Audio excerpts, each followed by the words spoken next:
तो इसमें क्या है ना, अभी देखो, तो यहाँ पे जो भैंस है क्या है, इसकी विशेषता बताई जाती है। भैंस क्या हो गई, विशेष्य हो गई। ठीक है, भैंस क्या हो गई, विशेष्य हो गई, क्योंकि इसका विशेषता बताया जा रहा है। जो काला है ना या काली है, ये क्या है, विशेषण है। ठीक है, ये आपका विशेषण है। तो मैंने, अब विशेषण के आप क्लास में नहीं थे तो इन लोग को पता हुआ है कि मैंने बताया हुआ कि जो काला, गोरा, रंग, रूप, ये सब जो है गुणवाचक विशेषण है। ठीक है, ये मैंने पढ़ाया हुआ है। तो अलंकृता को ये सब चीजें पता है, तो उसको मैं वीडियो देख लेना। ठीक है। हाँ।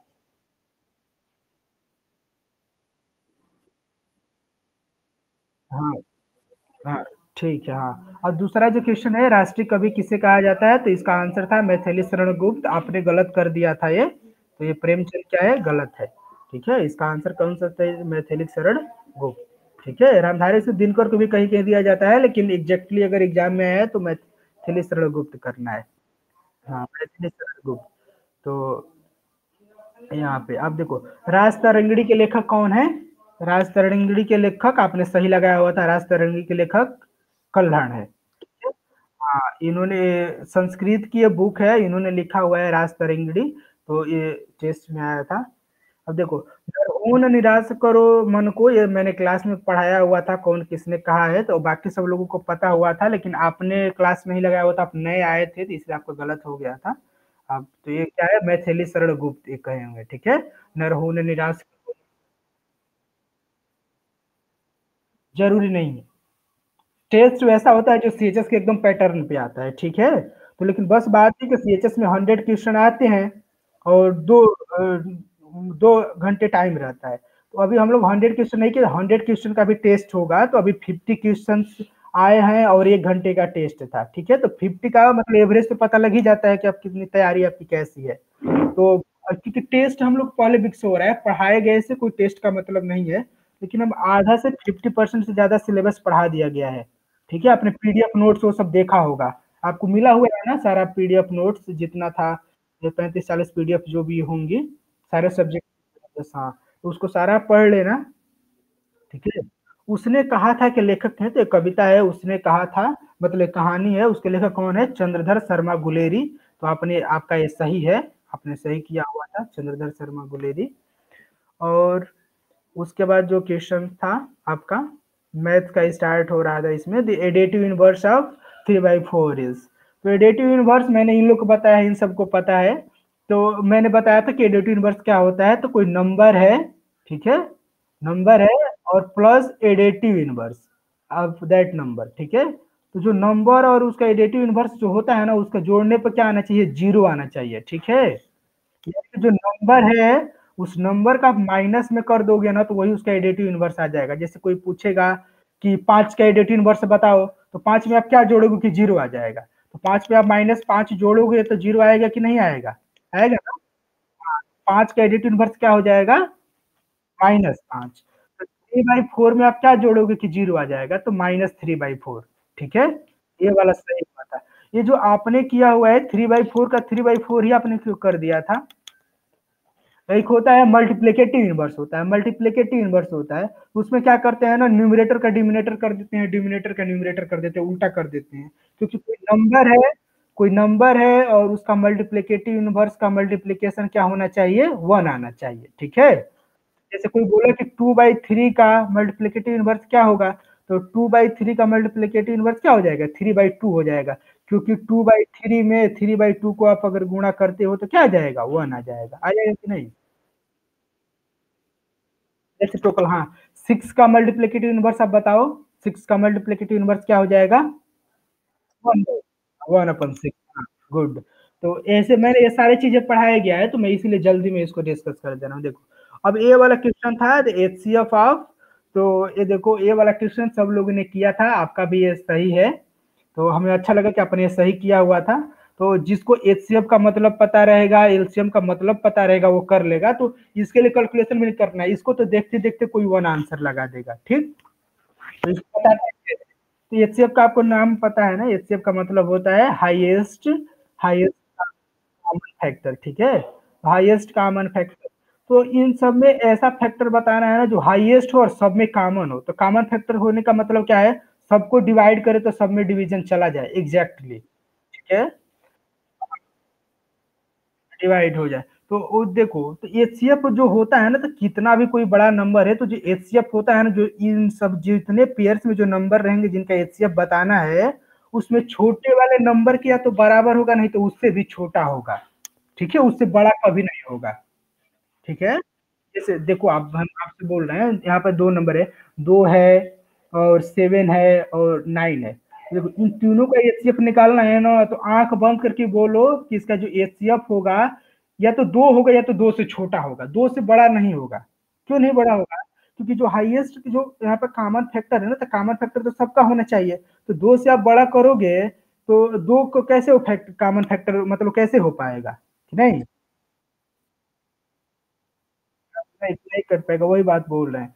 तो इसीलिए ना, जो यहाँ पे एचसीएफ होता है ना, छोटे वाले नंबर से भी छोटा होता है, या खूब हो सकता है तो छोटे वाले नंबर के बराबर हो सकता है। ठीक है, जैसे अभी मान लो 2 4 8 है, तो इसका एचसीएफ क्या हो जाएगा? 2 होगा, 2 हो जाएगा। हाँ, देखो छोटे वाले नंबर के बराबर हो गया है। हम्म।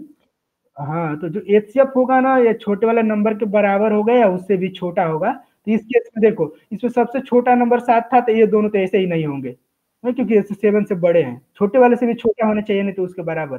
ये कुछ 7 है, तो मान लो हम 7 को मानते हैं कि 7 पे डाउट है, तो 7 अगर को हम एचसीएफ बोलते हैं, तो इसका मतलब ये हुआ कि 7 से सब में डिवीजन जाना चाहिए, सारे नंबर के लिए। तो 7 में तो चला जाएगा, लेकिन 44 में तो जाएगा ही नहीं। ठीक है, किसी एक में भी नहीं गया तो उसको आउट होने के लिए, ऑप्शन कैंसिल होने के लिए एनफ है, बाकी सबको चेक भी नहीं करेंगे। तो इसमें क्या था, 1 वाला सही था। ठीक है, और इस सेम टू एलसीएम में भी है। तो एलसीएम अगर इनसे पूछा जाएगा ना, एलसीएम पूछा जाएगा, तो जो बड़ा वाला नंबर है ना, उससे भी बड़ा हो गया तो उसके बराबर होगा। ठीक है, बड़े वाले से भी बड़ा होगा एलसीएम, या उसके बराबर हो सकता है। तो ये सब चीजें मैंने बताया हुआ था। तो अब हमारे बच्चे जो लोग पढ़ रहे हैं, तो एलसीएम एचसीएफ का सवाल आ जाता है तो उसको सॉल्व भी नहीं करते, ऐसे कर देते हैं। ठीक है। हाँ, तो स्मॉलेस्ट कंपोजिट नंबर इज, देखो, तो ये सब मैंने बहुत सारा जनरल मैथ्स में मैंने पढ़ाया हुआ है, डिविजिबिलिटी रूल बताया हुआ है, प्राइम नंबर क्या है, ऑड नंबर क्या है, नेचुरल नंबर क्या है, होल नंबर क्या है, इवन नंबर क्या है, ये सब इंटीजर क्या है, पॉजिटिव इंटीजर क्या है, नेगेटिव इंटीजर्स क्या है, ये सारा चीज पढ़ाया गया है, नोट्स में है।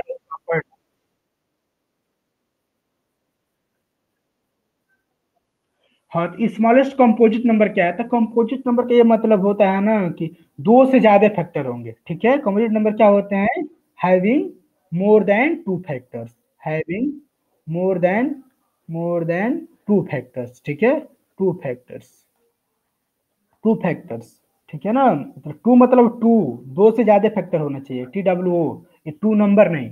ठीक है, having more than two factors. तो आप देखो, तो जो स्मॉलेस्ट कंपोजिट नंबर पूछा है ना, तो आपने टू लगा दिया था, तो टू गलत है कि नहीं? कि टू के कितने फैक्टर्स हैं? टू के दो ही ना फैक्टर्स हैं, एक टू है, एक वन है और एक टू है। नहीं, हाँ, तो कोई, अब देखो, अब प्राइम नंबर क्या होता है? प्राइम नंबर क्या होता है? प्राइम नंबर होता है ना कि नॉट, मतलब प्राइम नंबर क्या होता है? दो ही फैक्टर होते हैं, द नंबर एक ओनली वन होता है एंड द नंबर इटसेल्फ होता है कि नहीं? प्राइम नंबर के दो ही फैक्टर होते हैं। तो ये जो दो है ना, स्मॉलेस्ट क्या है? Two is smallest prime number. ठीक है, two is smallest prime number, two is smallest even number. ठीक है, हाँ, और स्मॉलेस्ट ऑड नंबर क्या है? Smallest odd number, smallest odd number क्या है? हाँ, स्मॉलेस्ट ऑड नंबर वन है। स्मॉलेस्ट इवन नंबर क्या है? हाँ, स्मॉलेस्ट इवन टू है। स्मॉलेस्ट प्राइम नंबर कौन है? स्मॉलेस्ट प्राइम नंबर भी टू है। और लेकिन स्मॉलेस्ट कंपोजिट नंबर चार है, क्योंकि अगर आप तीन का चेक करोगे तो तीन का भी दो ही फैक्टर है ना, तीन के भी दो ही फैक्टर, एक वन है और एक थ्री है, तो ये भी क्या है? प्राइम नंबर है। कंपोजिट नंबर का डेफिनेशन है कि मोर देन टू फैक्टर्स होने चाहिए। तो आप चार का, उसके बाद तीन के बाद चार का नंबर आता है, तो चार का नंबर है, तो चार के आप देखो, चार का तो एक वन भी है, टू भी है और फोर भी है, तो इसके कितने फैक्टर्स हो गए? तीन फैक्टर्स हो गए। तो मोर देन टू फैक्टर्स है ना, तो जो स्मॉलेस्ट प्राइम नंबर क्या है, जो कंपोजिट नंबर है वो क्या है?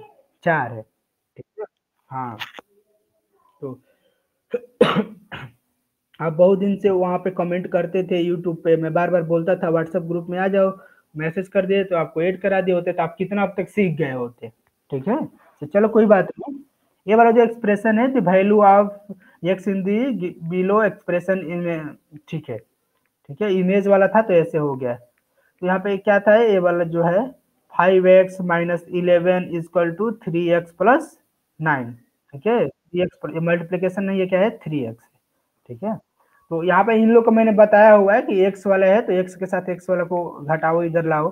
तो 5x में से इसको इधर भेज देंगे तो 5x में से क्या हो जाएगा, 3x घटा दो, और इधर 9 में ये माइनस में तो इधर कर दोगे तो क्या हो जाएगा, प्लस हो जाएगा, 11 हो जाएगा। ठीक है, तो 5x में से 3x कम हो जाएगा, यानी 5 आम में से 3 आम खत्म हो जाएगा, तो कितना आम बचेगा, 2 आम बचेगा, तो 2x इधर कितना हो जाएगा 20। हाँ, अब इसका मैंने बताया हुआ है कि कुछ नहीं रहता है तो इसका मतलब मल्टीप्लीकेशन ही ना होता है, तो 2 इंटू यहाँ पे क्या करोगे कि 20 आ जाएगा। x का वैल्यू क्या है, बोलो 10। ठीक है, हाँ नहीं, इसका आंसर 10 होगा ना। हाँ, इसका आंसर 10 होगा ना, यहाँ पे देखो आप। हाँ, तो x इक्वल टू 22, तो यानी 10।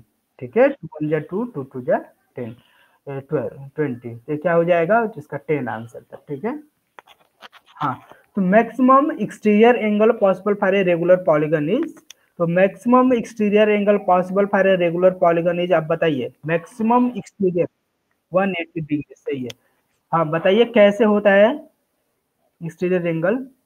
मैंने इन लोग को सारा ज्योमेट्री में पहले बताया हुआ, पॉइंट क्या होता है, फिर लाइन क्या है, लाइन सिगमेंट क्या है, एरो क्या है, लाइन लाइन क्या है, लाइन सेगमेंट क्या है, एरो क्या है, स्ट्रेट लाइन क्या है, कर्व लाइन क्या है, रोम्बस क्या है, स्क्वायर क्या है, रेक्टेंगल क्या है, पैरेललोग्राम क्या है, ट्रेपेजियम क्या है, ये सारा चीजें पढ़ाया गया, उस आप नोट्स में देखना। ठीक है, और रीजन्स के भी सारे क्वेश्चन इन लोग से related, area, perimeter, volume, density, सब चीज बताया गया है इन लोगों को। क्यों लेंथ बताया गया है ना। हाँ, तो यहाँ पे जो maximum exterior angle possible for a regular polygon होगा तो 180 डिग्री। तो अब रेगुलर पॉलीगन का एक्सटीरियर एंगल क्या होता है, जैसे आप देखो इसका एक्सटीरियर एंगल क्या बोलेंगे, ए इसका एक्सटीरियर एंगल होता है स्क्वायर के केस में। ठीक है, 6 वाला साइड वाला रहेगा, 6 मान लो आपका हेक्सागन है, रेगुलर हेक्सागन है, तो इसके केस में क्या होगा, ए वाला एक्सटीरियर एंगल होगा, ये क्या एक्सटीरियर एंगल होगा।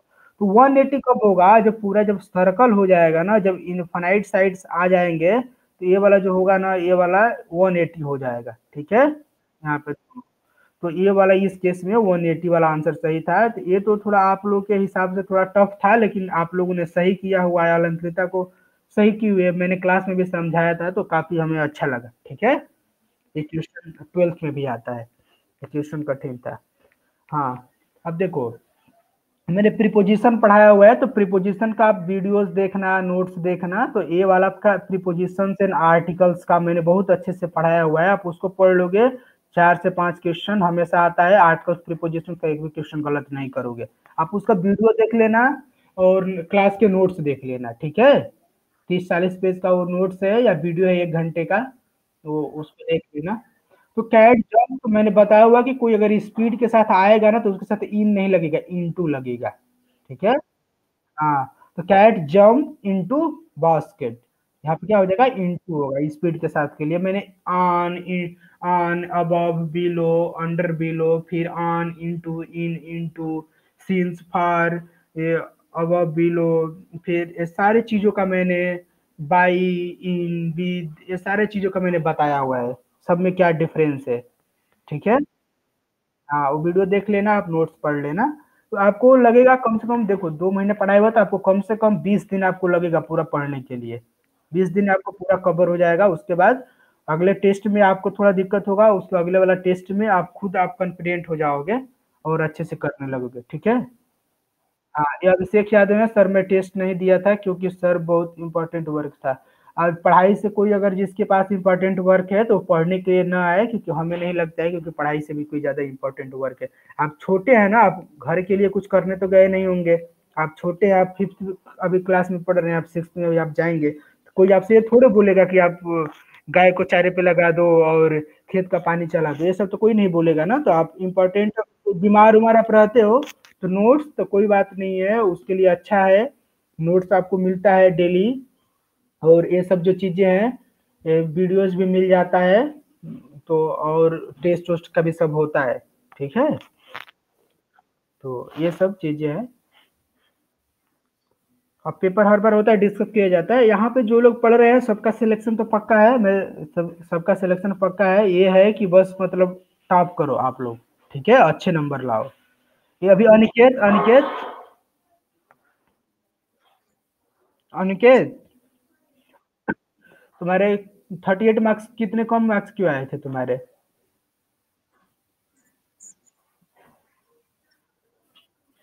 पढ़ाई नहीं कर रहे हो? तो कैसे कम मार्क्स आया था? क्या चीज़ नहीं समझ में आया था?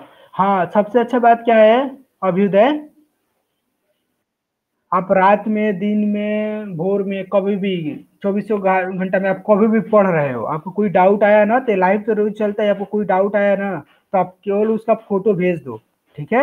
आपको उसका सॉल्यूशन भेज दिया जाता है व्हाट्सएप पे, कोई भी सवाल लगा रहे हो, पढ़ रहे हो, कभी भी, किसी टाइम, क्लास के अलावा भी, रेगुलरली, ऐसा नहीं है, आपको थोड़ी देर में उसका सॉल्यूशन भेज दिया जाता है। देखो, the writer of Oliver twist is, बताओ जी, ओलिवर ट्विस्ट कौन लिखा है? ओलिवर ट्विस्ट के लेखक कौन है? चार्ल्स डिकेंस, ठीक है? हाँ, तो ये आपने गलत लगा दिया था, चार्ल्स डिकेंस। जंगल बुक के लेखक कौन है? जंगल बुक के लेखक कौन है? फेमस बुक है रुडयार्ड किपलिंग, ठीक है? हाँ, जंगल बुक इन्होंने लिखा हुआ है, ये सब चीजें। ही इज, मैंने देखो, ही इज, देखो यहाँ पे आपने गलत कर दिया था, ये बाकी सारे हमारे बच्चे सही किए थे। इसमें कौन सा आंसर होगा अलंकृता? ये होगा।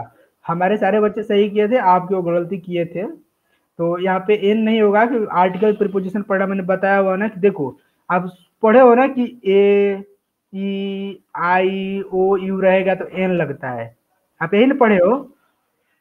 हाँ, ये बिल्कुल गलत है, हम लोग ऐसे नहीं पढ़ते, इंग्लिश का मतलब ये नहीं होता है, ठीक है?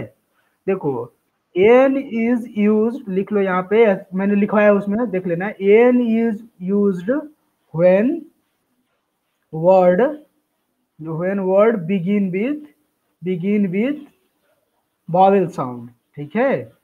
वॉवेल साउंड, तो वॉवेल साउंड का मतलब क्या है? ए वाला, आ, छोटी, बड़ी, फिर छोटा हूँ, बड़ा हूँ, हाँ, ए, आई, ओ, आओ, ठीक है? तो इन सब जो ए वाले जो हिंदी वाले हैं, अगर इन लोगों से स्टार्ट होगा ना, इन लोगों से अंग ये सब से स्टार्ट होगा, तो क्या लगेगा उसके आगे ना? ए लगेगा, एन लगेगा, ठीक है? ये कोई चीज आता है ना, तो हम लोग बोल के देखते हैं, बोल के देखते हैं उस पे क्या, जैसे आप बोले कि एमपी है, एमपी मतलब क्या होता है? Member of parliament, MP or MLA. आप बताओ एमएलए, तो इसके सामने जैसे लगाना है कि ही इज, यहाँ पे है, एन एमपी होगा कि एन एमपी होगा? एन होगा कि ए होगा? अब बताओ।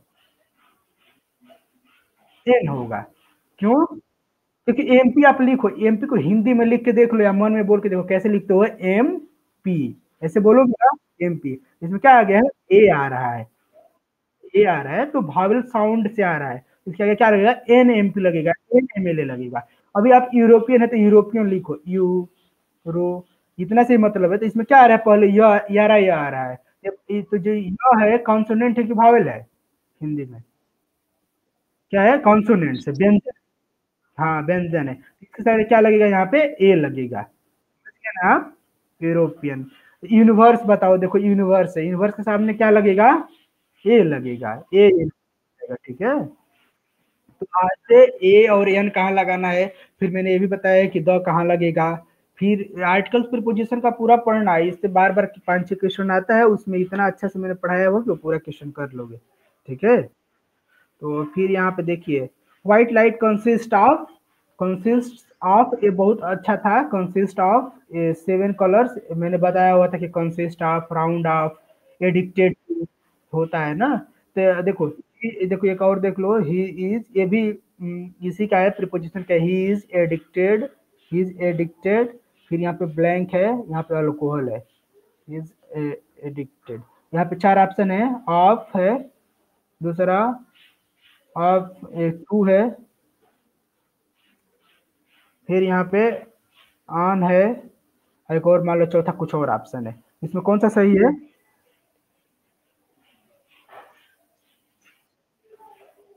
हम्म? इसमें कौन सा सही है? पहला, दूसरा, तीसरा, कौन सा सही है?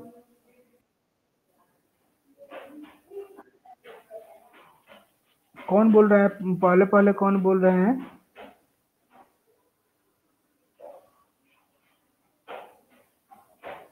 तो इसमें क्या होगा? एडिक्टेड टू सही होगा, ठीक है। एडिक्टेड का यूज होता है, टू यूज होता है।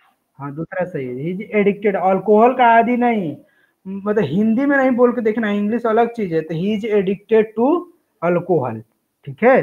तो ऐसा हिंदी में आप मन में सोचोगे कि वो अल्कोहल का आदि है, तो का आपके मन में आ रहा है तो का के लिए आप लगा दो, तो ऐसा बिल्कुल नहीं है। इसमें क्या है? He is addicted to alcohol, ठीक है। अर्थ वही होगा कि वो अल्कोहल का आदि है, लेकिन यहाँ पे ऑफ नहीं लगेगा, क्या लगेगा? टू लगेगा, ठीक है। ही इज एडिक्टेड टू, बार बार फेमस क्वेश्चन है, बार बार आता है, इसको करना है। फिर यहाँ पे 15 है, ही इज सिटिंग। तो मैंने बिसाइड से और बिसाइड का मतलब बताया हुआ था, तो आपका ये आंसर जो आपने लगाया हुआ है ये सही है, बिसाइड। ये सही सही कि गलत है अलंकृता? सही है। इस बिसाइड का मतलब क्या होता है? अलावा होता है, ठीक है, अलावा। जैसे मैं, जैसे कि I have a pen besides a pencil, ठीक है, मतलब मेरे पास पेन के अलावा एक पेंसिल भी है। आई have a fair notebook besides A rough copy, ठीक है। यानी मेरे पास फेयर नोटबुक के अलावा कॉपी है, तो इस जगह पे क्या लगता है? बिसाइड्स। फिर मैंने एमंग और बिटवीन में क्या अंतर है ये मैंने बताया हुआ, बार बार आता है। एमंग और बिटवीन में कब अंतर है, क्या अंतर है? बताओ कार्तिक, मैंने बताया था ना, आप लोग बताओ जो पहले क्लास में थे। एमंग बिटवीन में, अलंकृता बताओ। हाँ, दो लोगों के लिए, दो से। हाँ, जैसे देखो कि chocolate is distributed among the classmates, यानी पूरा क्लास लोग क्लासमेट्स में बांट दिया गया है, ठीक है। हाँ, दो लोगों के लिए। जैसे the chocolate is distributed between brother and sister, ठीक है, दोनों भाई बहन आपस में बांट लिए तो, ठीक है। हाँ, तो बैक्टीरिया आर यूजुअली, बैक्टीरिया जो होती हैं यूजुअली क्या होती हैं? यूनिसेलुलर होती हैं, ठीक है। बैक्टीरिया क्या होती है? यूनिसेलुलर होती है, मल्टी सेलुलर नहीं होती हैं, ठीक है। Which one of the eyes protect the interior from accidents? दो एक्सीडेंट से इंटीरियर को कौन बचाता हुआ है, बचाता है? अलंकृता बताओ। अलंकृता, कौन बचा? अब कॉर्निया बचाता है, कॉर्निया बचाता है। बताइए, which of the eye protect the interior from accidents? Accident से कौन बचाता हुआ है, बचाता है? सही आंसर क्या था उसमें? टेस्ट में सही आंसर कॉर्निया दिया गया था। हाँ, हाँ, तो कॉर्निया इसका सही है, ठीक है। आपका गलत था रेटिना, ठीक है। अभ्युदय, ये मृत्युंजय सर ये वाला सेट किए थे, बायो वाला पार्ट ज्यादातर वही पढ़ाते हैं। The unit of speed is, speed का यूनिट क्या है? मैंने यूनिट डायमेंशन पढ़ाया हुआ है, तो आपका सही है। स्पीड का unit मिनट नहीं, मीटर पर सेकेंड, मीटर पर सेकेंड, ठीक है। PH varies from, pH varies from, इसका अलंकृत आप बता दो। 0 to 14, मैंने बताया हुआ था एसिड बेस क्या होता है, पीएच रेंज क्या होता है, इन लोगों को पता है। तो अब देखो, पीएच होता है 0 से लेकर 14 के बीच में पीएच होता है, ठीक है। तो देखो 7 पे जो बीच वाला है, 7 पे क्या होता है? न्यूट्रल होता है, न एसिड होता है न बेस होता है। जिसका पीएच 7 होगा क्या होगा? मटेरियल, न एसिड होगा न बेस होगा। हाँ, 7 से नीचे रहेगा, 0 से लेकर 7 तक रहेगा तो क्या हो जाएगा? वो एसिड रहेगा, ठीक है। और 7 से लेकर 14 तक रहेगा तो क्या रहेगा? बेस रहेगा, ठीक है। हाँ, जैसे जैसे पीएच बेस बढ़ता जाएगा, बेसिसिटी बढ़ती जाएगी, स्ट्रॉन्ग बेस होता जाएगा, और जैसे जैसे पीएच कम होता जाएगा उतना ही खतरनाक एसिड होता जाएगा, स्ट्रॉन्ग एसिड होता जाएगा, ठीक है। तो ये आज इसका 7 रहेगा वो क्या हो जाएगा? न्यूट्रल रहेगा। तो हमारा जो ब्लड है, हमारा जो ब्लड है अप्रोक्सीमेटली क्या है? न्यूट्रल है। तो हमारे ब्लड का पीएच कैसा है? लगभग कितना है? लगभग 7 है, ठीक है। ब्लड पीएच कितना है? ब्लड पीएच क्या है? 7 है, स्लाइटली। अब इसमें थोड़ा सा चेंज आता है, 7.01 ऐसे हो जाएगा, चाहे 6.0, जैसे 6.99 ऐसे हो जाएगा, ठीक है। लेकिन 7 के न्यूट्रल ही रहता है, ठीक है? तो हम लोग का ब्लड न्यूट्रल होता है। हाँ, तो ऑक्सीजनेटेड ब्लड इज़ प्रेज़ेंट इन आप बताओ अलंकृता? हाँ, तो ये वाला सही है इसमें। जब मैंने 4 चेंबर्स ऑफ द हार्ट मैंने पढ़ाया हुआ था, कैसे फंक्शनैलिटी होते हैं, मैंने एनिमेशन करके भी दिखाया था और अच्छे से क्लासरूम में पढ़ाया हुआ है। कैसे अल्वियोली होता है, कैसे वो जाता था, पढ़ाया था ना अलंकृता मैंने, फ़ोटोज़, डायग्राम सब दिखाकर। तो वो सब भी आप नोट्स है, आप वो भी पढ़ लेना, वो भी आपको नोट्स भेजा गया है। हाँ, यहाँ पे इंडस वैली ये मैंने पढ़ाया हुआ है सभ्यता। Indus valley civilisation is almost बताओ कितना साल पुराना है? ये ओल्ड है।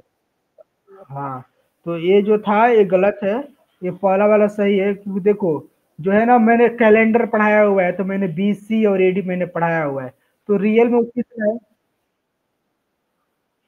हाँ, 200 हाँ, 205 ये जो ये है, ये क्या है बीसी है ये, ठीक है? बिफोर क्राइस्ट और बिफोर क्राइस्ट के बाद क्या हो गया है, अभी क्या चल रहा है 2021 चल रहा है कि नहीं?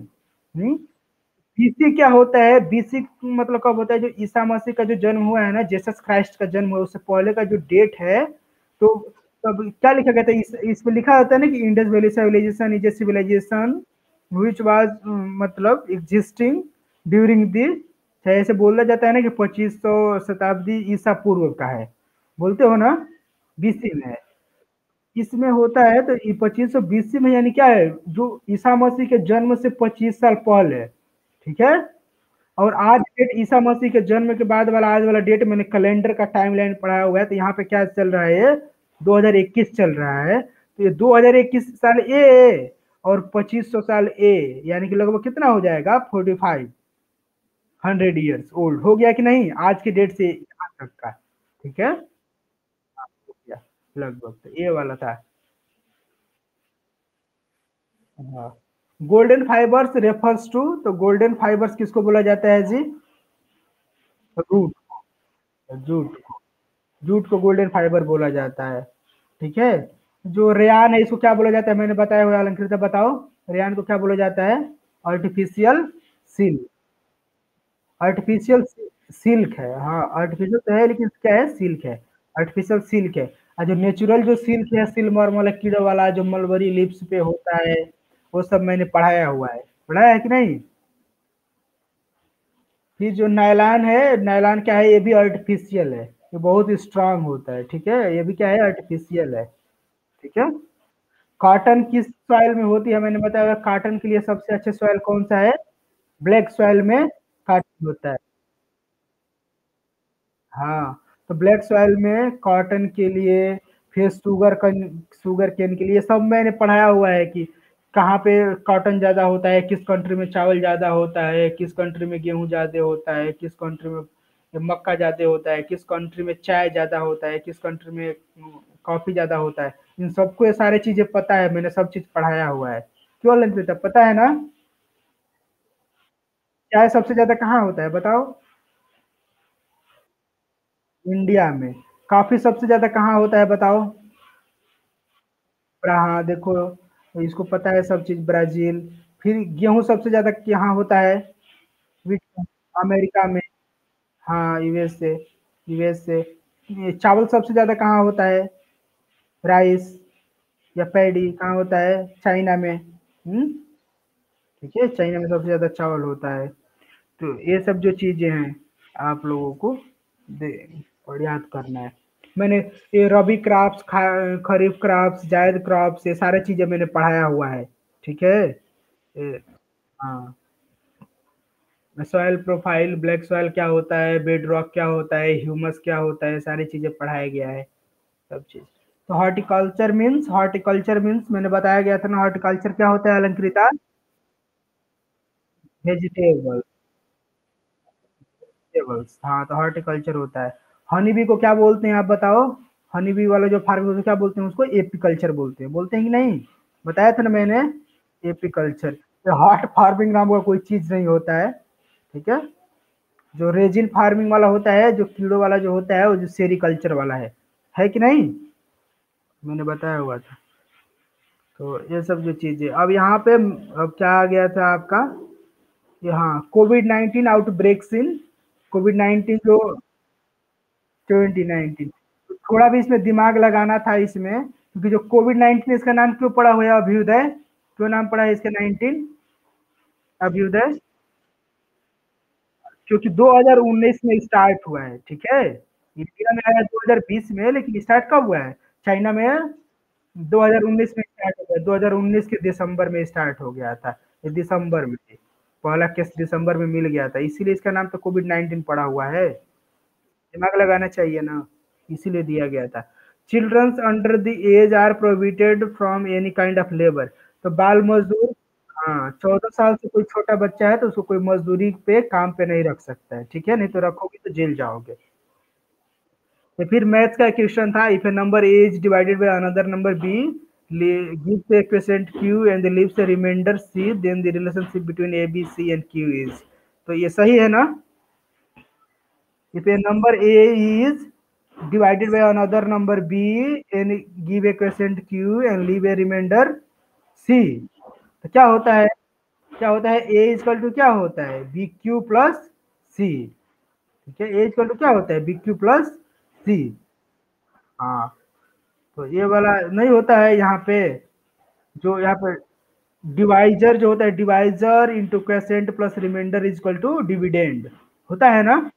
वाला वाला सही है, आपने गलत कर दिया था। डिवाइड किए होगे तो आपको पता रहना चाहिए ना, एबीसीडी ऐसे लिख के देख के समझ गए होते। इसी तरह तो डिवीजन का क्रॉस चेक भी करते हैं कि फॉल्स है या ट्रू है, डिवीजन आप जो किए हो, ऐसे ही ना चेक करते हो। हाँ तो चलो, फिर यहाँ पे क्या है, in an exam a student had to obtain 40% of the maximum marks to pass, he scored 137 marks and failed by 43 marks, find the maximum marks। देखो, ये सवाल कितने लोगों को समझ में आया था? सवाल आपको समझ में आया था अभ्युदय? क्या? हाँ, ये 400 इसका करेक्ट आंसर है, मैं सॉल्व करके दिखा रहा हूँ। ये सबको सवाल समझ में आया था ना, अभ्युदय का सही है ये सवाल। तो सवाल में देखो कि in exam a student had to obtain 40% of the maximum marks to pass, यानी 40 कितना पासिंग मार्क्स कितना है? पासिंग मार्क्स कितना है? 45%, ठीक है? पासिंग मार्क्स है, ठीक है? पासिंग मार्क्स है, पासिंग मार्क्स मान लो टॉप एग्जाम है तो 45 मार्क्स है, नहीं तो यूजुअली 33 मार्क्स ही पासिंग मार्क्स होता है, नहीं? हाँ, लेकिन यहाँ पे क्या है, 45% मार्क्स है, पासिंग मार्क्स है। हाँ, ही स्कोर्ड 137 मार्क्स, तो कितना मार्क्स उसका जो स्कोर कितना है? स्कोर कितना है? 137 नंबर पाया है, और इन फेल्ड बाई 43 मार्क्स। आप ये बताओ, जैसे पासिंग मार्क्स 30 जैसे है, कोई बोला कि आप 20 नंबर पाए हो और 10 नंबर से 13 नंबर से फेल हो गए, इसका मतलब क्या है? पासिंग मार्क्स क्या है? 33 है कि नहीं? ना? तो पासिंग मार्क्स क्या होगा, जब फील्ड बाई जब दिया गया है तो पासिंग मार्क्स क्या हो जाएगा? कितने नंबर से जितना फेल हुआ है उतना स्कोर में से दोनों जोड़ दिया जाएगा, तो 170 प्लस 43, तो कितना आ जाएगा? 180 मार्क्स, ठीक है? ये क्या है? पासिंग मार्क्स है, और पासिंग परसेंटेज कितना है? 45% है। तो आप बताओ, किसी नंबर का 45% अगर 180 है तो टोटल नंबर कितना है? आप ही बताओ। हाँ, तो ऐसे कर लेंगे ना, मान लेंगे वो पूरा नंबर एक्स है, तो एक्स का क्या हो जाएगा? एक्स का 45% है, 45% ऑफ एक्स इज 180। तो फिर यहाँ पे करके अब एक्स इक्वल टू कर लो कैलकुलेशन, यहाँ पे इधर भेज दो, एक्स इक्वल टू 180 इंटू 100/45, तो 45 हो जाए 45, और ये 4 टाइम्स में जाएगा, तो एक्स इक्वल टू क्या हो जाएगा? ये 400, 400, तो 400 सही था। तो ऐसा सवाल सब लोगों ने, आपने सही किया है, अच्छा लगा, ये सवाल मैंने सेट किया हुआ था, ठीक है? यहाँ पे देखिए, यहाँ पे 322, यहाँ पे 2.3, आपका सही है ना इनका? अलंकृता, मैंने डेसिमल में बताया हुआ था तो 34 है, मैंने 10 से डिवीजन, 100 से डिवीजन, 1000 को बताया था, 10 से डिवीजन क्या हो जाएगा? तो 0.2 हो जाएगा, हो जाएगा कि नहीं? और ये 3/100 होगा तो 0.03 हो जाएगा कि नहीं? को जोड़ा जाएगा तो 34 और तीनों को जोड़ दो, यहाँ पे कुछ नहीं है तो 0.0 है, और फिर ये क्या है 0.2 है, और ये 0.03 है, तीनों को जोड़ दो तो 32.43। हाँ तो ये वाला आपका सही है, आपने ये वाला सही किया हुआ था। अब देखिए यहाँ पे ये वाला एक सवाल था, if a breadth of a rectangle is 50% of its length and perimeter is 30 centimeter, then what will be the area of square in centimeter? है? ये क्या है?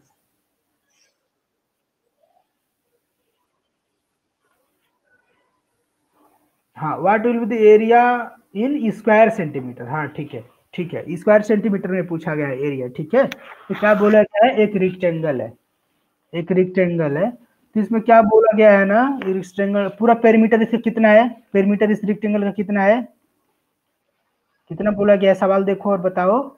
30 सेंटीमीटर, 30 सेंटीमीटर पेरीमीटर है ना पूरा। और जो ब्रेड को बताइए, bread of rectangle is 50% of its length, ये जो लंबाई है ना उसका 50% है, तो 50% का मतलब क्या हो गया जी, जैसे आधा, यानी कि जब इसका लेंथ यल है तो इसके जो ब्रेड थे क्या है, यल/2 है, आधा है, ठीक है। अब पेरीमीटर क्या होता है, पेरीमीटर क्या होता है, 2 times length into breadth is equal to perimeter, यानी 30, यही 2 टाइम्स लेंथ क्या है, लेंथ तो यल ही है, और ये वाला जो ब्रेड थे वो क्या है, यल/2 है कि नहीं, इक्वल टू 30। तब इसको सॉल्व कर लो, तो 2 हो जाएगा, और यहाँ पे यल यल एक पूरा है और एक यल आधा है, तो कितना हो जाएगा, 1.5 यल बोलो या 3/2 यल, जोड़ के देख लो इसको, तो क्या हो जाएगा, 3/2 यल इजकल टू 30। अब यहाँ पे यल का क्रॉस मल्टीप्लीकेशन करके आप देख लो, यल इजकल टू इधर 2 का डिवीजन है तो इधर 2 का क्या हो जाएगा, मल्टीप्लीकेशन हो जाएगा, 30 × 2, भाई ये क्या हो जाएगा, 2 × 3 हो जाएगा कि नहीं है, ये 2 कैंसिल हो जाएगा, और ये क्या हो जाएगा, ये 10 हो जाएगा, ठीक है।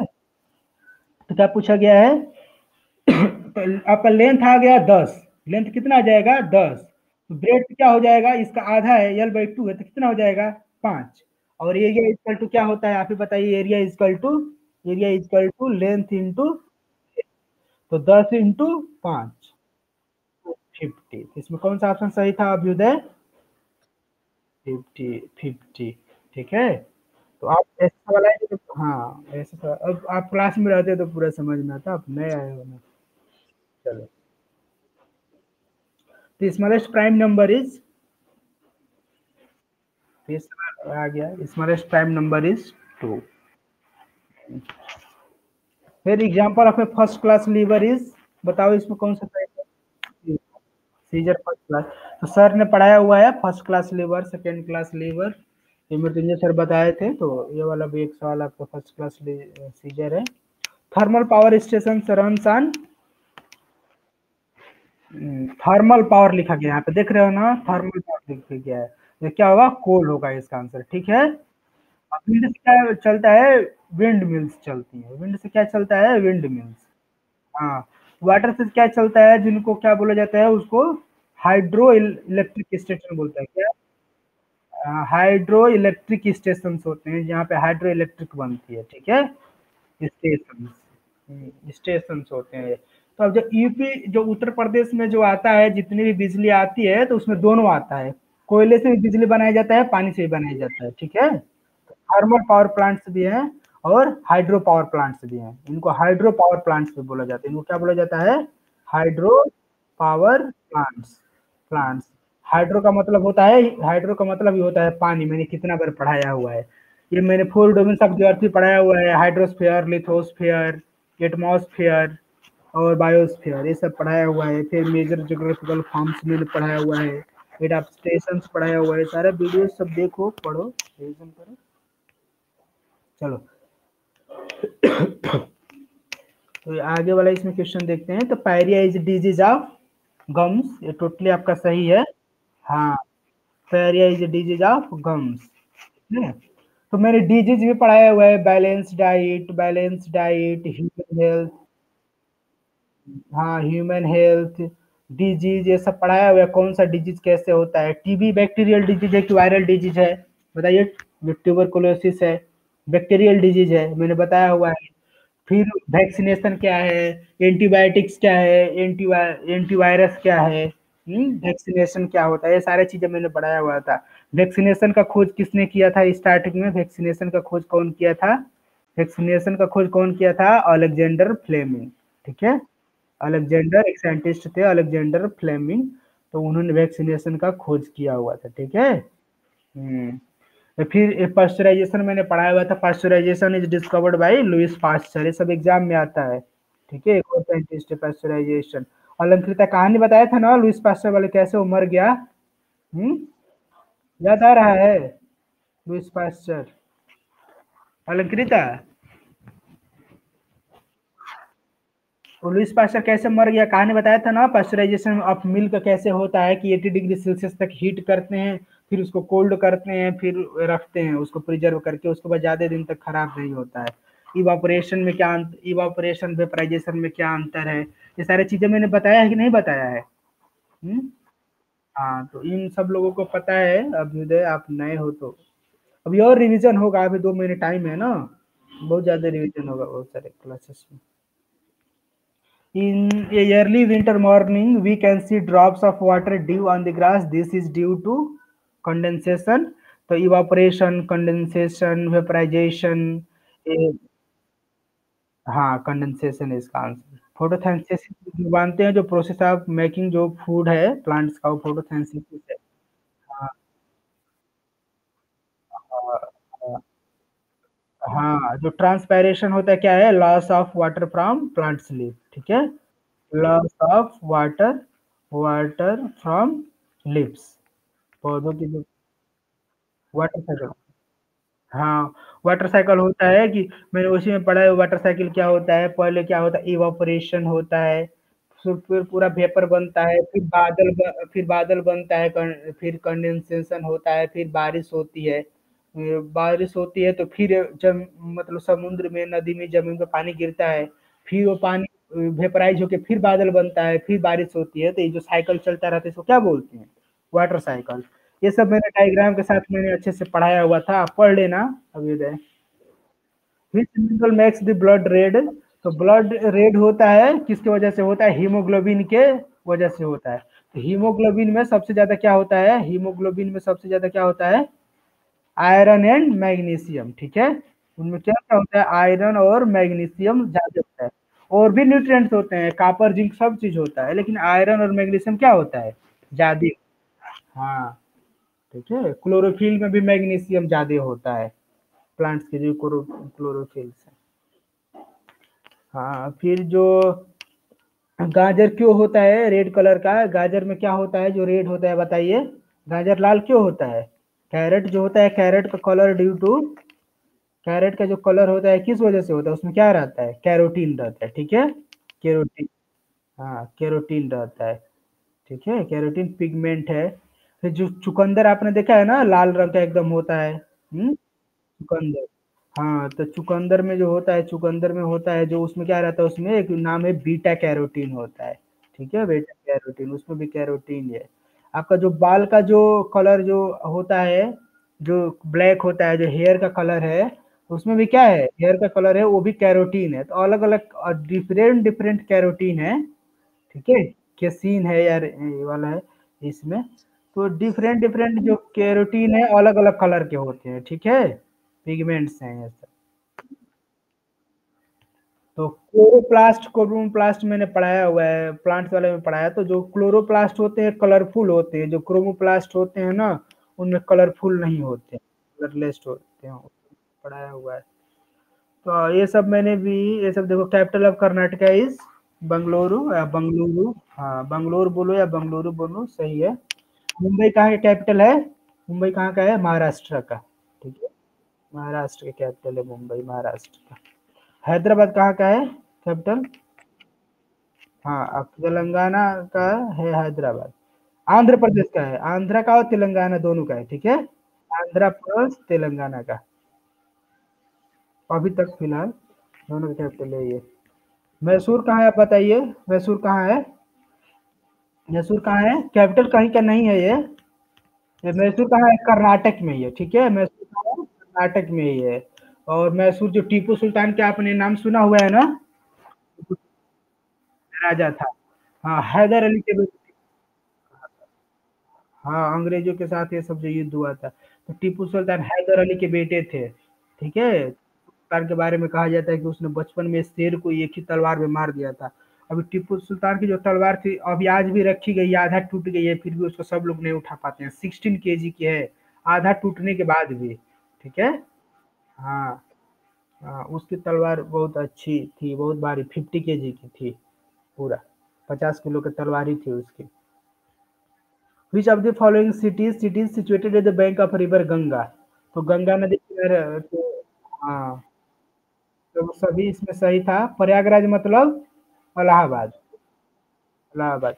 इसमें गंगा यमुना का संगम है, कानपुर में गंगा नदी है। ये सब मैंने लिखाया हुआ है, पूरा वर्ल्ड का मैंने करेंसी और जो वर्ल्ड की भी फेमस है, जैसे लंदन किस नदी के किनारे है, बर्लिन किस नदी के किनारे है। हाँ, ये सब। बर्लिन किस नदी के किनारे है? स्प्री नदी के किनारे। बर्लिन जो जर्मनी का कैपिटल है। हाँ, तो स्प्री नदी के किनारे है।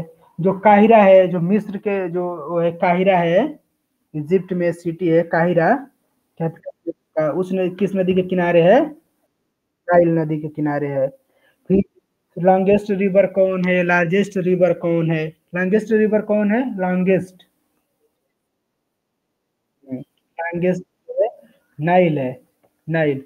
लार्जेस्ट कौन है? लार्जेस्ट कौन है? अमेजन, ठीक है? Amazon is largest. सबसे लंबी नील है, लेकिन सबसे बड़ी कौन है? अमेजन। फिर मैंने बोला था ना कि जो लेक है, जो फ्रेश वाटर लेक सबसे बड़ी कौन सी है? फ्रेश वाटर लेक जो सबसे बड़ी है कौन है? फ्रेश वाटर लेक, हाँ, लेक सुपीरियर, ठीक है? ये कॉलम को पता है, लेक सुपीरियर मैंने बताया हुआ है। सबसे बड़ी लेक कौन है? मतलब खारे पानी का सारा ओवर, नहीं, ये एशिया में सबसे बड़ी कौन है? एशिया में, एशिया में सबसे बड़ी है ना वुलर लेक, ठीक है? वुलर लेक, हाँ, यहाँ पे है, जम्मू कश्मीर में है वुलर लेक, एशिया में सबसे बड़ी है। फिर रूप ऑफ द वर्ल्ड किसको बोला जाता है? हाँ, पामीर का पठार जो तिब्बत में है। और दुनिया के सबसे बड़ी जो लेक कौन है? सबसे बड़ी लेक कौन है? मैंने फ्रेश वाटर की नहीं, साल्टी वाटर की भी, या ओवरऑल? तो इसको कैस्पियन सी है कि नहीं?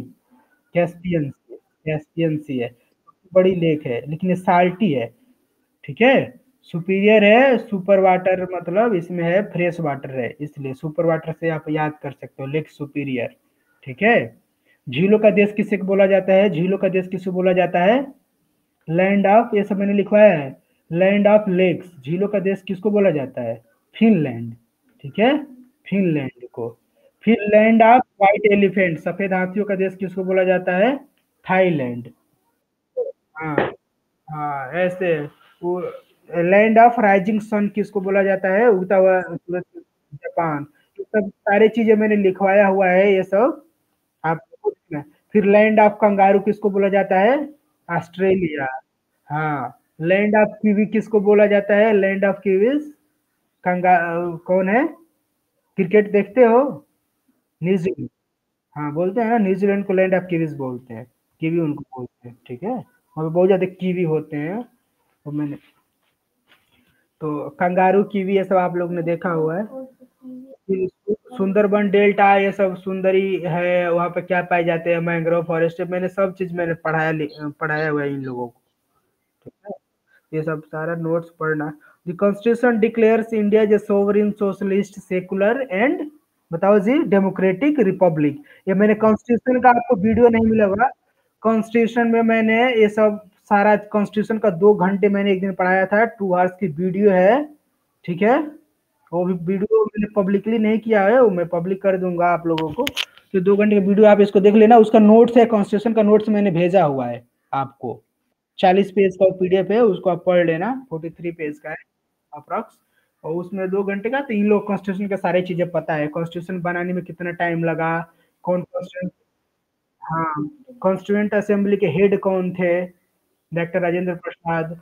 फिर उसको जो कैलियोग्राफी किया गया है, जो चित्र बनाया गया है, वो उसको कौन बनाया है? फिर कॉन्स्टिट्यूशन का जो पन्ना है किस चीज पे बना है? फिर जो अपना जुडिशरी है, सिस्टम है, मैंने इसमें जो कॉन्स्टिट्यूशन के जो 3 पार्ट हैं, कॉन्स्टिट्यूशन के जो 3 पार्ट हैं, जैसे जो एग्जीक्यूटिव है, कार्यपालिका यानी जो प्रेसिडेंट हैं, ये सब जो हैं, इन लोगों का। फिर एग्जीक्यूटिव है, फिर क्या है, लेजिस्लेचर है जो विधायिका है, यानी कि ये जो आपके आते हैं राज्यसभा, लोकसभा, और जो आपके ये हैं जुडिशरी सिस्टम है, न्यायपालिका, यानी कि high court, supreme court, district court और सेशन कोर्ट। ये सब सारा चीजें मैंने पढ़ाया हुआ है, किस पे कितना सदस्य होते हैं, ये सारा चीज बताया गया है, उस नोट्स में पढ़ना, वीडियो कर दूंगा, उसको देख लेना। ठीक है। Vaccine that India currently using for Covid 19 is or, तो कोविड 19 के लिए 2 वैक्सीन सब इंडिया करेंटली यूज कर रही है। एक का नाम है कोवैक्सीन, एक का नाम है कोविशील्ड। तो बोथ ऑफ एबोव इसमें सही था। ठीक है। कोविशील्ड भी यूज हो रहा है, कोवैक्सीन भी यूज हो रहा है, तो इसका ऑप्शन कौन सा सही था? हाँ, बोथ ऑफ एबोव होगा, तीसरा वाला, ये वाला सही है। ठीक है। हाँ। होम ऑफ डॉग इज, मैंने ये सब पढ़ाया हुआ है, कुत्ते को घर का क्या बोलते हैं, केनल। हाँ। ठीक है। होम ऑफ कोबरा क्या होता है? कोबरा, कोबरा होता है, उसके घर को क्या बोलते हैं? Black cobra. जो सांप होते हैं होल में रहते हैं, लेकिन जो ब्लैक कोबरा का जो घर है ना, वो नेस्ट है। ठीक है। नेस्ट, जो ब्लैक कोबरा नेस्ट है। ठीक है, उसको घर को नेस्ट बोलते हैं। जो डेन है, इसमें क्या रहते हैं? लायन, लायन का ये घर है। हाँ। नेस्ट किसका है? बर्ड्स का है। और जो होल है, ये तो इसने के सकता है, ये आप समझ। बाकी सब मैंने और भी जानवर का मैंने लिखाया हुआ है ना। शिवम बहुत लेट से आ रहे हो आजकल। हाँ, प्रेफिक्स। प्रेफिक्स सफिक्स मैंने बहुत अच्छे से पढ़ाया हुआ है, इनमें सब लोगों ने सही किया था, बहुत प्रेफिक्स एंड सफिक्स अच्छा लगा, क्योंकि अनटचेबल में जो अन है, जो अन है, फिर टच है। हाँ, एबल है, तो ये क्या है, ये जो ये ये क्या है, ये बताइए, इसमें शुरुआत में भी लगा है, तो इसमें प्रेफिक्स सफिक्स दोनों है, ये रूट वर्ड है। ठीक है, रूट वर्ड है। हिंदी में भी मैंने उपसर्ग प्रत्यय पढ़ाया हुआ है, और इंग्लिश में भी मैंने पढ़ाया हुआ है। ठीक है, तो दोनों देख लेना। हाँ, तो इसमें दोनों है, तो ऐसा ही इसमें बहुत प्रीफिक्स एंड सफिक्स दोनों है। मैंने अच्छे से बताया हुआ है सारा चीज, प्रीफिक्स क्या होता है, सफिक्स क्या होता है, कितने टाइप के होते हैं, बहुत सारे एग्जांपल। एमंग बिटवीन आया था, तो दो से ज्यादा लोगों के बीच में आया तो क्या लगेगा? एमंग लगेगा। ठीक है। हाँ। टू रन लाइक ए, ये मैंने लिखवाया था, टू रन लाइक ए चीता, टू रन लाइक ए चीता। हाँ। अरे गलत है ये। क्या है? गलत है। To run like a wind, मैंने जानबूझ के चीता दिया था कि तुम लोग गलत करोगे। ठीक है। To run like a wind. हाँ,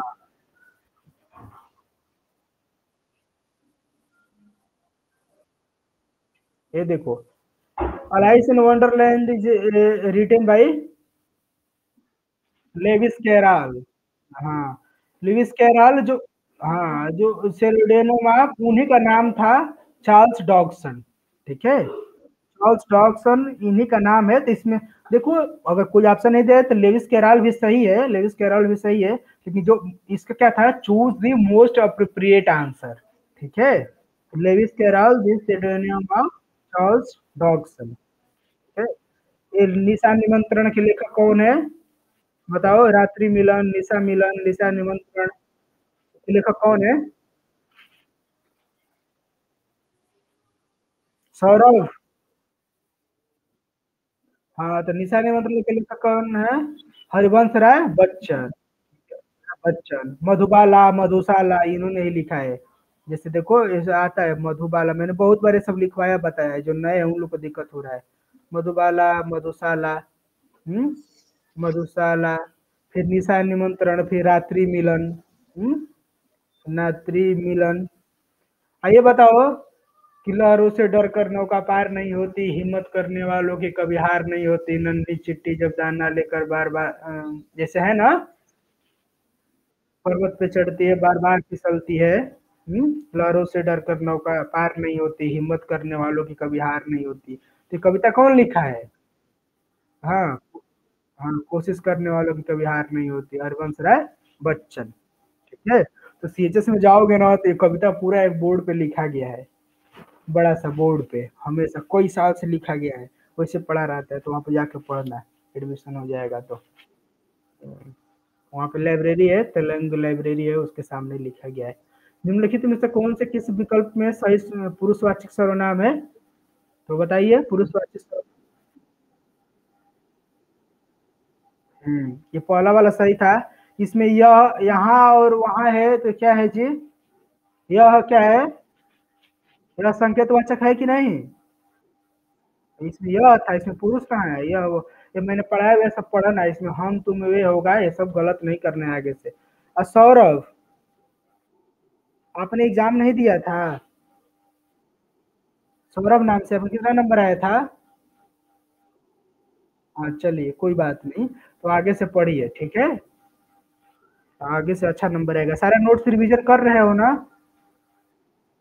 वो सारा सब चीज पढ़ लो। और तुम्हारा दोस्त कहाँ है, अभिषेक? अच्छा आए, ये अभिषेक है। दो अभिषेक है ना? एक और अभिषेक है जो आज नहीं आया है ना? चलो तो कोई बात नहीं।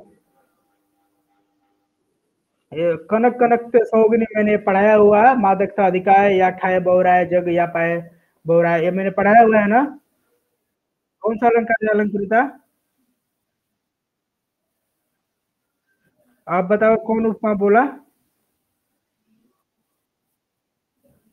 इसमें कौन सा ऑप्शन सही था? यमक अलंकार है, क्योंकि ये देखो कनक में एक जगह कनक का मतलब क्या है, धतूरा, और एक जगह कनक का मतलब क्या है, सोना। मैंने क्लास में पढ़ाया था तो सेम एग्जाम्पल दिया था कि नहीं? हाँ तो इसमें यमक अलंकार है। इसमें अनुप्रास अलंकार में ना बार बार एक ही शब्द आता है, जैसे देखो एक एग्जाम्पल बता रहे हैं अनुप्रास अलंकार में, चार चंद्र की चंचल किरणें, ठीक है?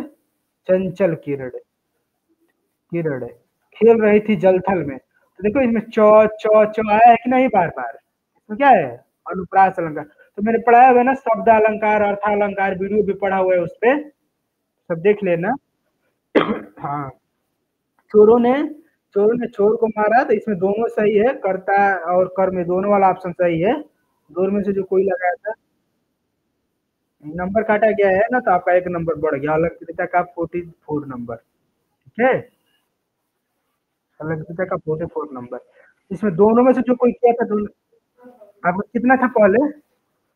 43 था? अच्छा 40, चलो हाँ तो 42 था तो 43 हो गया अब, ठीक है? हाँ तो इसमें देखो, कर्ता ने यहाँ पे अंडरलाइन छूट गया था, ठीक है? अंडरलाइन करना यहाँ पे क्या हो गया था, एग्जाम में पेपर बनाने में छूट गया था। यहाँ पे अंडरलाइन रहता तो क्या होता, कर्ता सिर्फ हो जाता, लेकिन यहाँ पे तो कर्ता ने है भी है, कर्म को इसमें को भी है, तो इसमें कर्ता और कर्म दोनों वाला ऑप्शन सही है, तो दोनों में से कोई भी किए होगे तो दोनों पे मार्क्स मिला हुआ है। तो ये आप लोग, हम लोग का जो टेस्ट था कल का, जो वीकली टेस्ट का, तो ये वाला इतना डिस्कशन हो गया। अब आप लोग को समझ में आया ना? ठीक है। हाँ तो